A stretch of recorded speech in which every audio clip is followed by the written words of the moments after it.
तेरे फ्रेंड्स, तेरी गर्लफ्रेंड, तेरी एक्स, तेरी गर्लफ्रेंड का एक्स, क्यों हो गए सारे जंगली, क्यों हो गए सारे जंगली, क्यों हो गए सारे जंगली इकट्ठे। तेरा हैप्पी बर्थडे, तेरा हैप्पी बर्थडे, तेरा हैप्पी बर्थडे, आज पिजामा पकड़ के बैठे। तेरा हैप्पी बर्थडे, तेरा हैप्पी बर्थडे, आज तो पार्टी जब तक फटते, नाच पिजामा पकड़ के बैठे। बर्थडे है भाई, बर्थडे है, तेरे भाई का बर्थडे है, कैंडल्स बुझ गई, अब सब में केक बर्थडे है, चिक सारी हॉट, यहाँ पे कैंप सारे ठंडे हैं, टेस्ट के लिया पूरे साल, आज तो मेरा बर्थडे है। सारे बोलो हैप्पी बर्थडे, जोर से बोलो happy birthday, happy birthday, happy birthday, अरे बोलो हैप्पी बर्थडे, से बोलो हैप्पी बर्थडे, आज लगेंगे तुझ पे सट्टे, नाच पिजामा पकड़ के बैठे।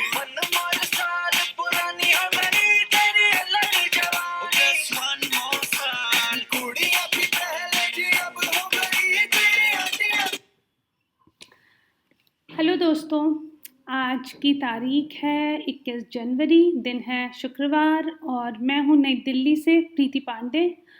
वक्त हुआ है 11:59।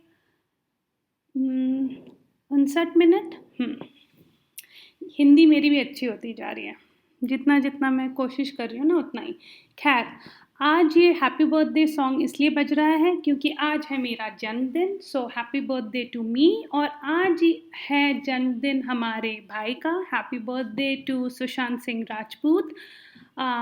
मेरा मानना है कि कोई कहीं नहीं जाता तो वो सुन रहे हैं और सब आसपास ही हैं। और आज हैप्पी बर्थडे है मेरे बड़े पापा का। वो भी अब नहीं हैं, इस प्लेन में नहीं हैं, पर वो ऑफ कोर्स हैं, जैसे कि सुशांत सिंह राजपूत हैं, जैसे कि और लोग हैं। और मेरे इस पॉडकास्ट एपिसोड का, ये पॉडकास्ट जर्नी की भी शुरुआत का भी श्रेय उनको जाता है, क्योंकि बचपन में वो बहुत अप्रिशिएट किया करते थे मेरी आवाज़ को, बहुत तारीफ़ किया करते थे कि आवाज़ बहुत अच्छी है। और इसका श्रेय बहुत लोगों को जाता है। बहुत लोगों ने मेरी आवाज़ की बहुत तारीफ़ की थी।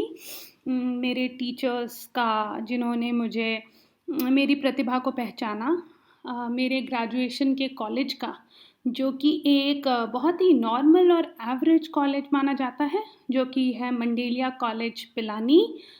पर मेरे लिए वो कॉलेज भगवान था, भगवान से भी बढ़कर। उसने मुझे बता दिया मैं कौन हूँ। मतलब मेरी क्रिएटिविटी की शुरुआत वहाँ से हुई। मुझे ऐसे ऐसे चुन के मेरे सारे सोलमेट्स वहाँ पर प्लांटेड थे और उन सब ने मुझे बोला कि तुम ऑसम हो, तुम में ये है, तुम में वो है। तो आज के दिन मैं सबके लिए यही दुआ करती हूँ कि आपको वहाँ प्लांट किया जाए जहाँ पर आपके सारे सोलमेट्स हों, और वो आपको दिखे ना दिखे, उन्हें दिखे कि आप में क्या प्रतिभा है, और आपकी लाइफ आज एक नया रुख ले लें और बस कमाल हो जाए। आज एक और किसी का जन्मदिन है जो मुझे पता है। हाँ, आज आयुष्मान खुराना की वाइफ का जन्मदिन है, तो उनको भी हैप्पी बर्थडे। और जिनका भी जन्मदिन होता है आज 21 जनवरी को, उन सबको ढेर सारी शुभकामनाएं। तो जैसे कि मैंने बोला कि बचपन में मुझे ऐसा लगता था जब मैं छोटी थी, तो मेरे भाई बहन इतने क्रिएटिव और इतने अच्छे, टचवुड अभी भी बहुत ही क्रिएटिव और अच्छे हैं, तो मुझे ऐसा लगता था कि मुझे कुछ नहीं आता क्योंकि मैं छोटी थी।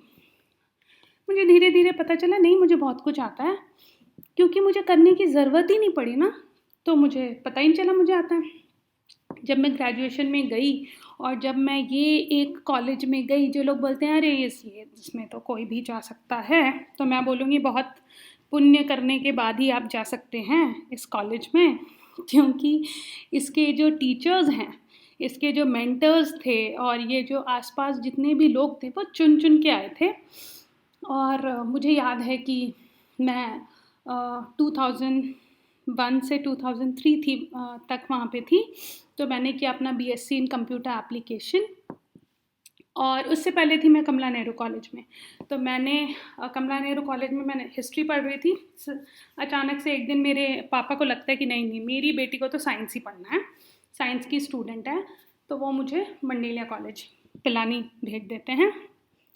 और मैं मंडेलिया कॉलेज पिलानी चली जाती हूँ और वहाँ पे मैं पार्टी इंचार्ज बनती हूँ, ट्रेज़रर हेड बनती हूँ और मैं जन्माष्टमी में रथ डिज़ाइन कर रही हूँ।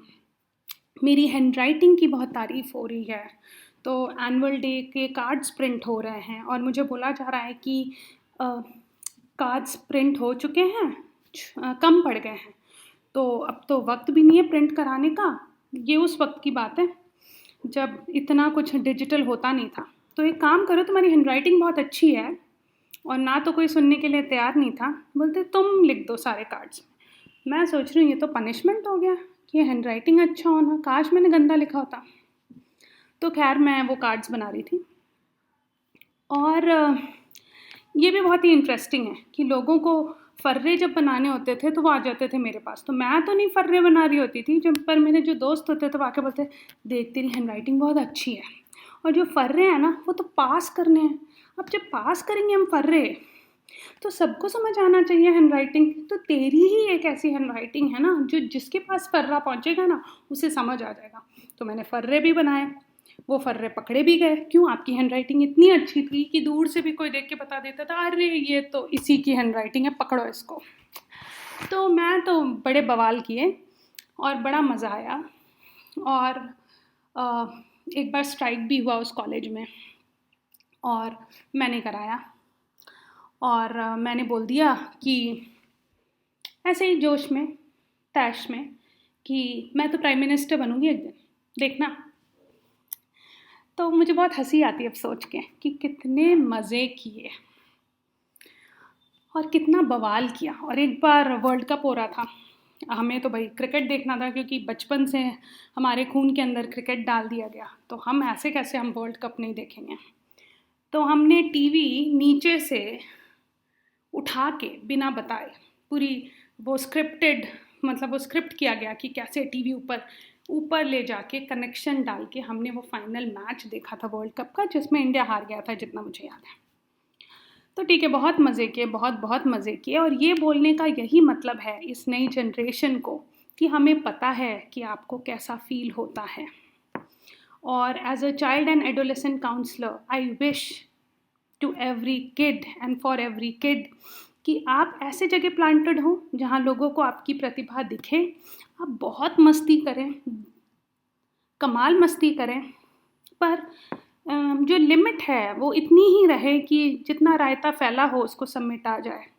मतलब वो ऐसा ना हो जाए कि ना वापसी का कोई रास्ता ही ना हो, ऐसी कोई बड़ी चीज़ नहीं हो जाए जो ज़िंदगी भर ढोना पड़े। तो इसलिए हमें बहुत सारा ख्याल रखना है कि हम इस नई जनरेशन से कैसे डील करते हैं, क्या बात करते हैं, इनको क्या अच्छा लगता है, इनको क्या बुरा लगता है। बहुत ज़रूरी है ये समझना, जानना।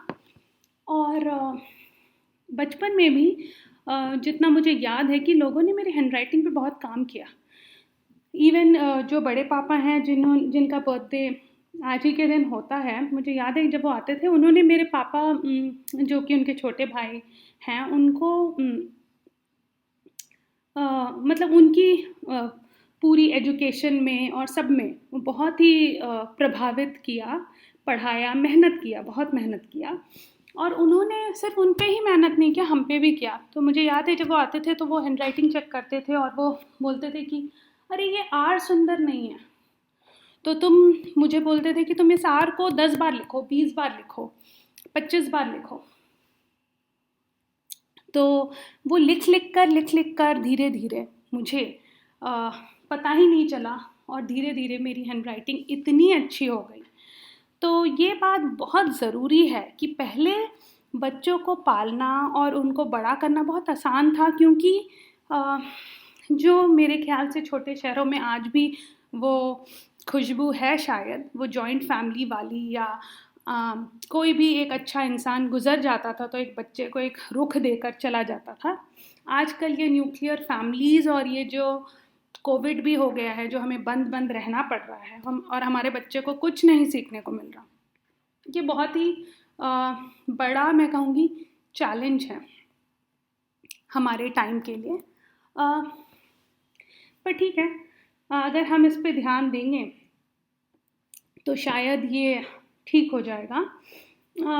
दूसरी बात मैं कहूँगी कि सुशांत सिंह राजपूत के लिए कि हम चाहते हैं कि पूरे भारत में सबको न्याय मिले, और सच तो सच होता है, मतलब उसको तो तोड़ना मोड़ना नहीं चाहिए। तो मैं कहूँगी पूरे सिस्टम में अगर एक भी सच्चा इंसान हो और उसको दबाने वाले, मैं ये नहीं कहूँगी कि लाखों लोग उसको दबा रहे होंगे तो दबा नहीं पाएंगे, पक्का दबा लेंगे, पर मेरे कहने का इतना ही मतलब है कि अगर ये केस सुप्रीम कोर्ट के पास है या सीबीआई के पास है या किसी के भी पास है, तो इतना वक्त नहीं लगना चाहिए, क्योंकि मैं मान के चल रही हूँ आप जो भी फैसला लेंगे वो सच ही होगा। तो सच बोलने में इतना वक्त क्यों लगना, आप सुना दीजिए जो भी फैसला है, एंड हम उसको एक्सेप्ट कर लेंगे।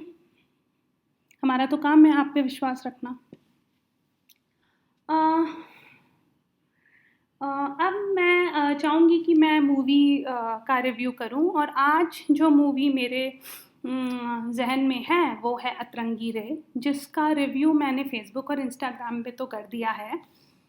और ये जो मूवी है ये बहुत ही ख़ास है क्योंकि इसमें स्किज़ोफ्रेनिया का ज़िक्र किया गया है। जितना कि मैं मेंटल प्रॉब्लम्स को समझती हूँ उसमें सबसे गंभीर बीमारी शायद स्किज़ोफ्रेनिया ही है। अब ये जो स्किज़ोफ्रेनिया है, ये जो मूवी है बहुत ही अच्छी मूवी है क्योंकि सारा अली खान ने बहुत ही अच्छा प्रदर्शन किया है। मुझे चमेली की शादी और मुझे अमृता सिंह याद आ जाती हैं। मुझे अमृता सिंह ही नज़र आ रही थी, और इसमें धनुष है। धनुष से भी मैं बहुत इम्प्रेस्ड रहती हूँ। तो धनुष की भी एक्टिंग बहुत ही अच्छी है, और जिनको नहीं पता धनुष रजनीकांत के दामाद हैं। और जैसे ही इस मूवी का हो गया सारी पब्लिसिटी और जितना भी पैसा वैसा कमाना था जो भी, अब उनका और उनकी वाइफ का डिवोर्स या सेपरेशन अनाउंस हो गया है। चल तो बहुत टाइम से रहा होगा, आई एम श्योर, रातों रात तो शायद ही कुछ होता है, पर ठीक है, जब मूवी की पब्लिसिटी होती है तो हम ये सारी चीज़ों को दबा देते हैं। और बीच में एक वीडियो वायरल हो रहा था जिसमें कि धनुष अपनी वाइफ को कोई बॉलीवुड सॉन्ग से ऐसे चिढ़ा सा रहे हैं और दोनों खुश हैं। तो यही है दुनिया, जब हमको कुछ अच्छा बोलना होता है, दिखाना होता है, तो हम अपना अच्छा फ़ोटो निकाल के दिखा देते हैं। जब हमको दुखी वाला बताना होता है तो हम दुखी फ़ोटो। तो ये सब, अगर मैं ये मानती हूँ कि अगर ये जो जनता है अगर वो अच्छा देख के अच्छा और बुरा देख के बुरा, तो मैं बोलूँगी आप बहुत इंटेलिजेंट हैं, बहुत समझदार हैं, आपको सच और झूठ की पहचान है, आप अपना सोच समझ कर फैसला कर सकते हैं। इस मूवी की जो मैंने कहा स्किज़ोफ्रेनिया, ये सिवान से शुरू होती है, जो जहाँ की मेरा ननिहाल है। और मैं ये नहीं कहूँगी वहाँ ये होता है नहीं होता, मैं तो कहूँगी सब जगह होता है। तो भारत देश में क्या होता है कि हम, अगर कोई बीमारी है और अगर किसी लड़की को हो गई है तब तो हम बहुत अच्छे से दबा लेते हैं, लड़के को हो जाती है तो हम फिर भी थोड़े चौड़े रहते हैं, बेटे को ही है।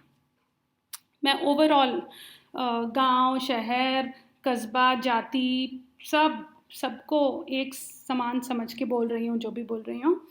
Every problem is my problem, हर चीज़ ही मेरी प्रॉब्लम है। तो ये जो स्किज़ोफ्रेनिया है इस मूवी में सारा अली खान को है, और ये बहुत ही, मैं कहूँगी ये बात तो ठीक दिखाया है कि दवाई खाना बहुत ज़रूरी है, तो दवाई असर करती है, ये मैसेजिंग बहुत स्ट्रॉन्ग है। पर ये मैसेजिंग कि आपको इतना प्यार हो जाएगा कि आप बोलोगे हम इसको ठीक कर देंगे, थोड़ा मुश्किल है कलयुग में। हाँ, मैं कहूँगी अगर किसी को इतना प्यार हो जाता है तो मैं बोलूँगी हैट्स ऑफ टू यू, कमाल है, आप अमेजिंग हैं कि आपने बेड़ा उठा लिया है। दूसरी बात, मैं नहीं मानती कि हर इंसान के लिए वो नॉर्मल रूटीन फॉलो करना, शादी करना, बच्चे करना, पढ़ाई करना, नौकरी करना, घर खरीदना ज़रूरी है। नहीं, ज़िंदगी के बहुत सारे जीने के तरीके हैं, आप आराम से भी जी सकते हैं।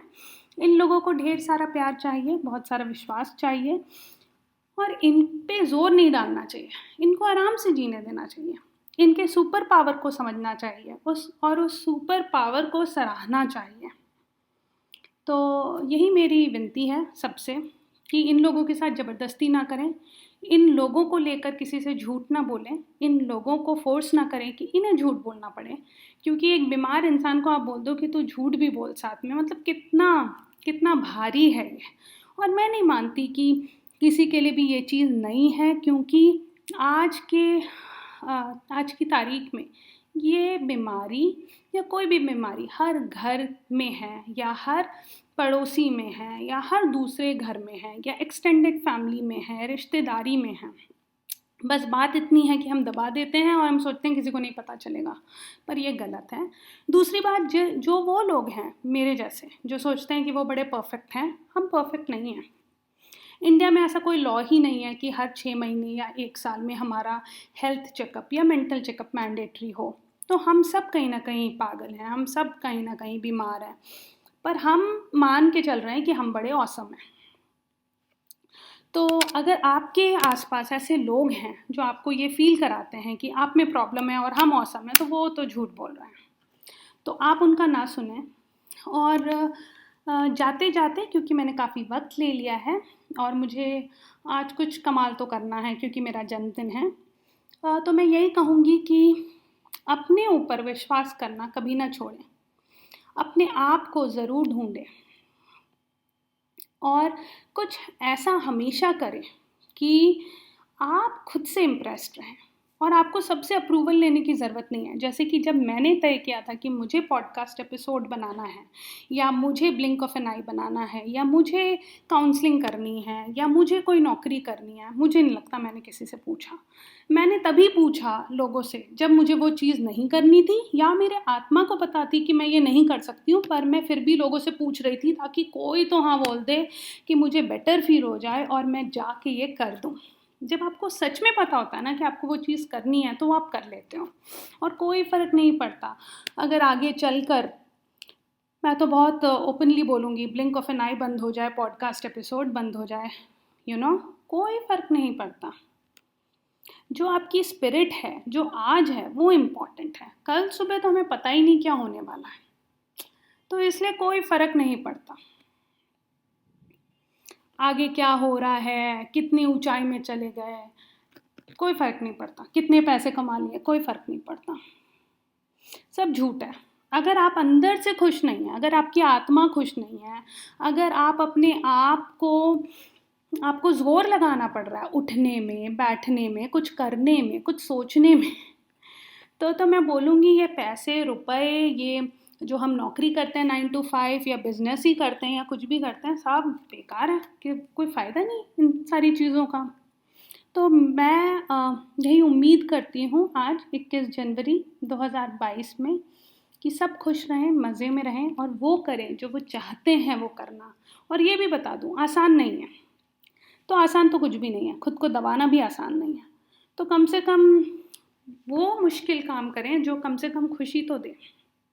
तो इसी के साथ ही आज का ये पॉडकास्ट एपिसोड मैं यहाँ ख़त्म करती हूँ और आप लोगों के लिए ढेर सारी शुभकामनाएं, और आप हमेशा तरक्की करें और मज़े में रहें, और सबसे ज़रूरी मुस्कुराते रहें। थैंक यू सो मच, फिर मिलेंगे।